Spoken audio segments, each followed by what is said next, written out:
So first we're going to mix our dry ingredients. So we have flour. Now you can use this with oat flour. You can buy that or make that on your own.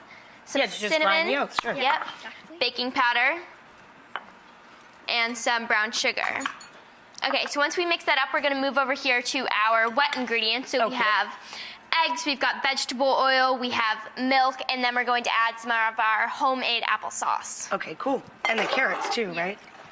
Yeah, so these carrots, we like to make a huge batch of them so that throughout the week we can make more of these pancakes, or we can add them to our salads or our wraps for a nice boost. Yeah, a lot of the recipes in our cookbook are great for meal prep. So these you can just put them in the freezer, and for an on-the-go snack or an easy breakfast, you just put them in the toaster. The toaster oven, great. Yeah. Okay, moving over here, we have our finished batter.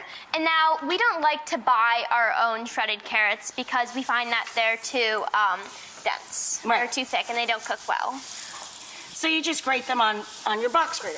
Yep, or we have, if you have a Cuisinart, there's a special attachment and you can do it right there. And it can just shred them there. Yes, and it's about 1 bag of baby carrots or 2.5 big carrots. Yeah. All right, so you just plop these onto the... And that's cute. You use a scoop so that cookie every scooper. pancake is the the same same. size. It's Great. one of our Easy too. favorite tools in the kitchen. Yeah. Okay, and a nice tip to know about when you're cooking these, after you flip them, press down on them a little, and if any batter oozes out, they're not done. But if they don't, they're done, and you're good to go. Yeah. All right, and the finished product Aren't they amazing? I mean, everything they say, it's like, they only talk in kitchen tips. All right, and the finished product is right over here. So you've got some right down here. Do you want to bring down some of the extra applesauce? Oh, sure. Yeah, you can like- top these with applesauce.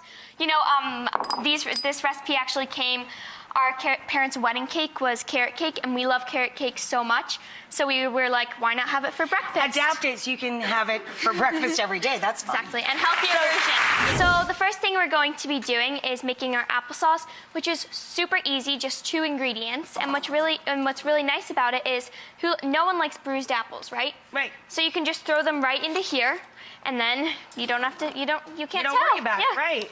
You're gonna cook them down.